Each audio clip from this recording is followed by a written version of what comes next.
Dah. Bismillahirrahmanirrahim. Assalamualaikum warahmatullahi wabarakatuh.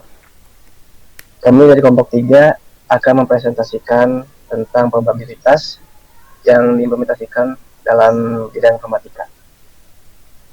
Oke, bisa di next. Nah, sebelumnya izinkan kami memperkenalkan diri terlebih dahulu.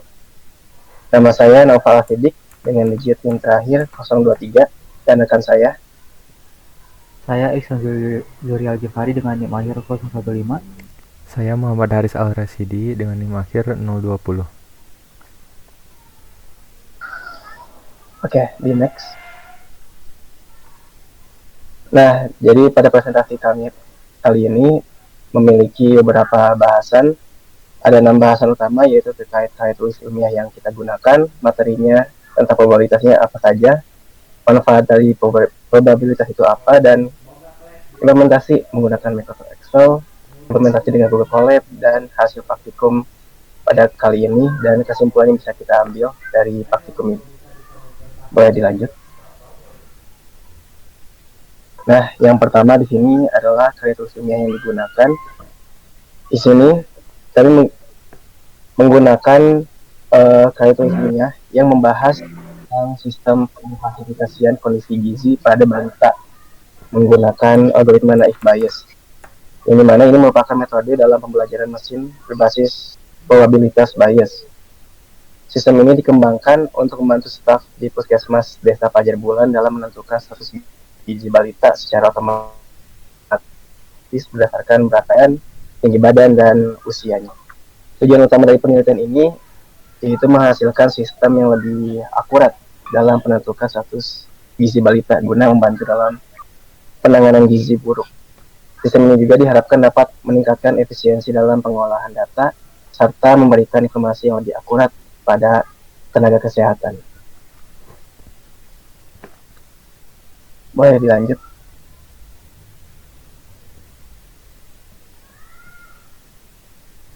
Nah, dari karya tulis ilmiah ini terdapat 3 materi probabilitas yang digunakan. Yang pertama tentu saja ada teorema Bayesnya, yang kedua ada probabilitas bersyarat, yang ketiga adalah distribusi normal. Dari teorema Bayes sendiri ini gunakan untuk menghitung probabilitas suatu kejadian berdasarkan informasi atau bukti yang telah diketahui sebelumnya. Nah, pada penerapannya di karya tulis ilmiah ini ada pada perhitungan probabilitas posterior dalam algoritma naive Bayes. Lalu yang keduanya ada probabilitas bersyarat, di mana ini adalah suatu peluang suatu kejadian terjadi berdasarkan adanya informasi tertentu. Pada karya tulis ilmiah ini, penerapannya itu ada pada ketika menghitung probabilitas suatu kelas berdasarkan fitur yang ada. Lalu yang terakhir adalah distribusi normal. Jadi pada materi ini digunakan untuk menangani data kontinu dengan asumsi bahwa distribusi nilai dalam setiap kelas mengikuti distribusi normal. Nah, pada penerapannya di karya tulis ilmiah ini, kita mencari dulu rata-rata dan standar deviasi yang digunakan. Ketika sudah mengetahui, maka ini digunakan untuk menentukan probabilitas suatu fitur berdasarkan distribusi normal. Boleh dilanjut.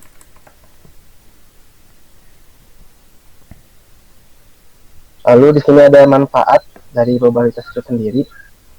Yang pertama adalah kita bisa memprediksi kejadian.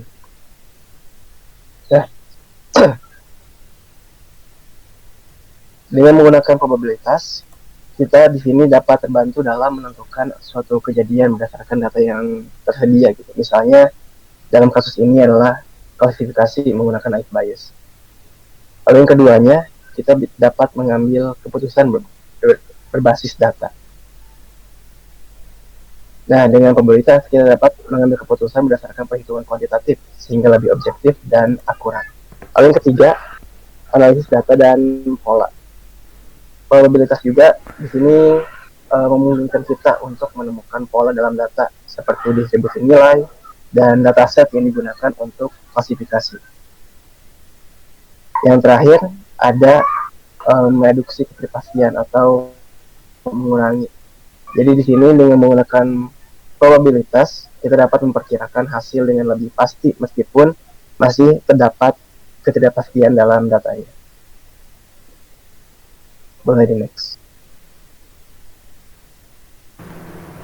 Baik, selanjutnya di sini kami juga mengimplementasikan perhitungan dari karya ilmiah ini ke dalam Excel. Pertama, kami menyusun dataset terlebih dahulu. Dataset ini sudah disesuaikan dengan yang ada di karya ilmiah.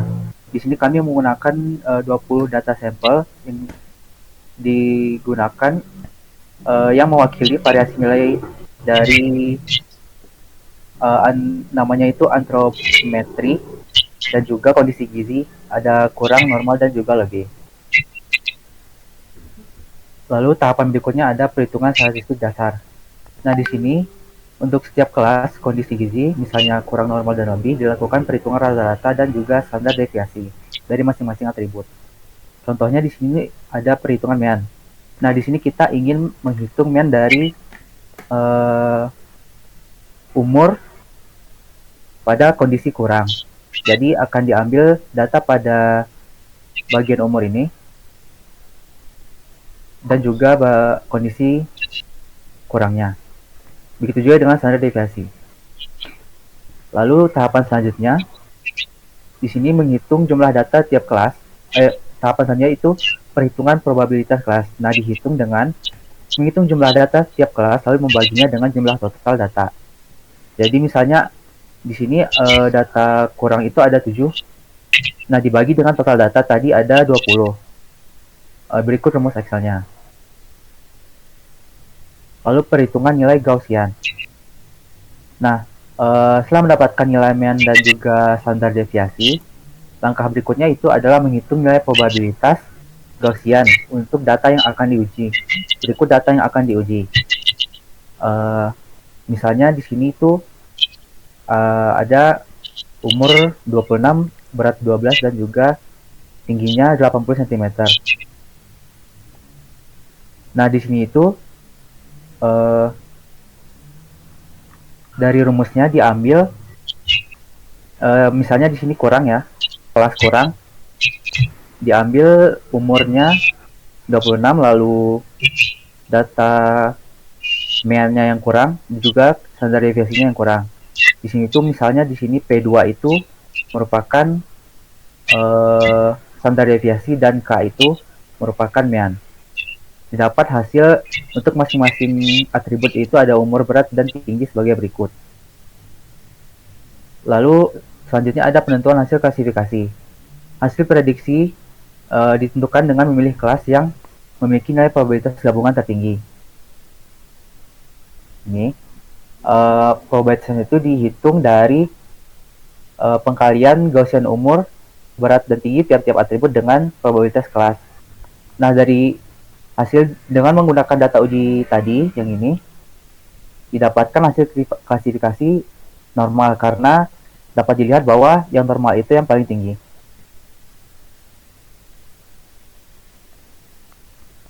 Oke.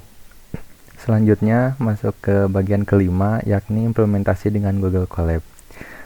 Dalam karya tulis ilmiah yang kita kaji ini juga selain menggunakan Excel, juga menggunakan Google Colab untuk melakukan klasifikasi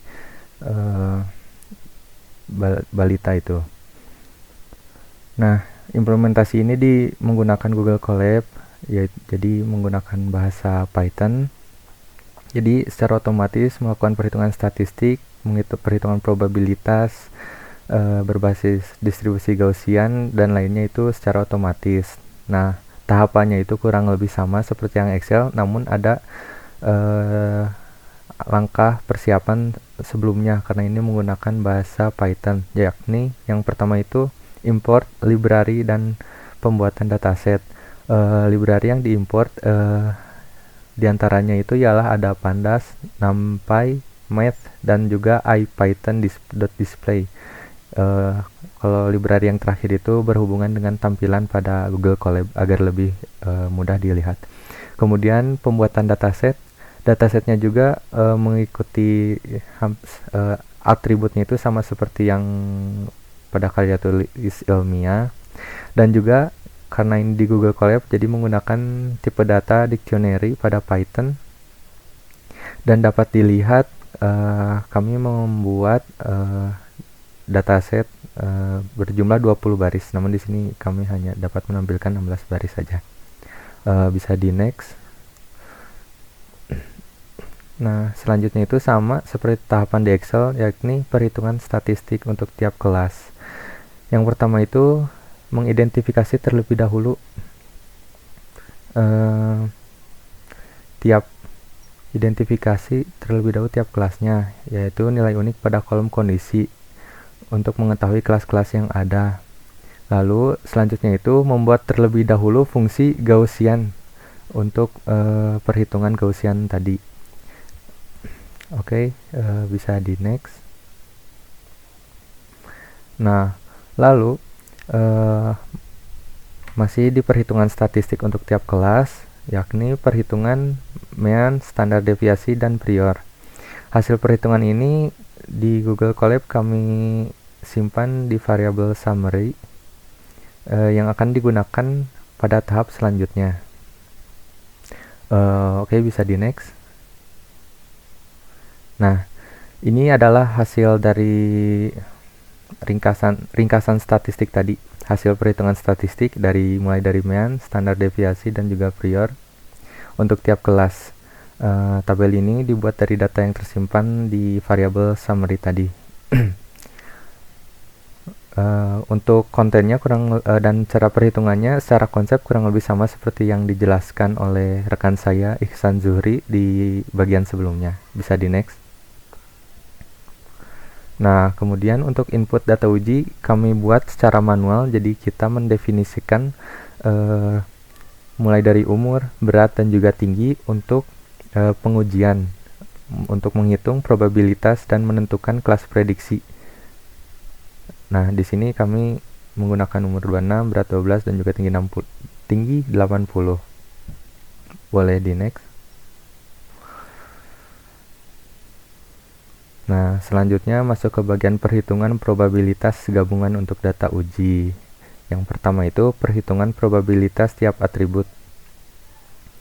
Nah, jadi untuk setiap kelas tadi, nilai probabilitas untuk setiap atribut mulai dari umur, berat, dan tinggi dihitung dengan fungsi Gaussian probability yang sudah didefinisikan sebelumnya. Dan kemudian probabilitas gabungan. Jadi nilai probabilitas tiap atribut tadi dikalikan bersama dengan nilai prior untuk mendapatkan probabilitas gabungan tiap kelas. Perhitungan ini mengasumsikan bahwa tiap atribut bersifat independen sesuai dengan konsep atau asumsi naive Bayes. Untuk program Python-nya dapat dilihat pada gambar dan juga bisa di next. Nah, dan ini merupakan hasil dari proses tadi, yakni berupa tabel probabilitas gabungan. Untuk secara teknis, di sini tuh menggunakan library tadi IPython display untuk menampilkannya dalam bentuk tabel, dan juga hasil datanya itu ada 3 kelas dan juga nilai probabilitas nilai untuk setiap kelasnya, mulai dari normal, kurang, dan juga lebih. Bisa di next lagi. Dan akhirnya ada program yang merupakan proses untuk menentukan hasil prediksinya. Jadi kelas dengan probabilitas gabungan tertinggi dipilih sebagai hasil prediksi kondisi gizi. Hasil akhir menunjukkan apakah data uji masuk ke kategori mana, mulai antara kurang, normal, ataupun lebih.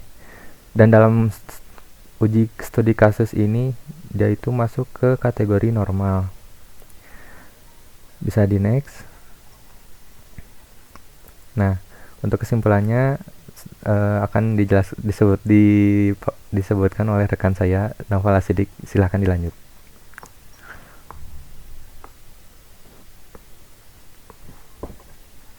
Baik, dari pembahasan tadi mengenai tentang probabilitas yang digunakan, manfaatnya seperti apa, dan juga dari kasus yang kita kaji dalam kritis ilmiah ini, dan bagaimana implementasinya, memiliki kesimpulan. Jadi berdasarkan hasil perhitungannya,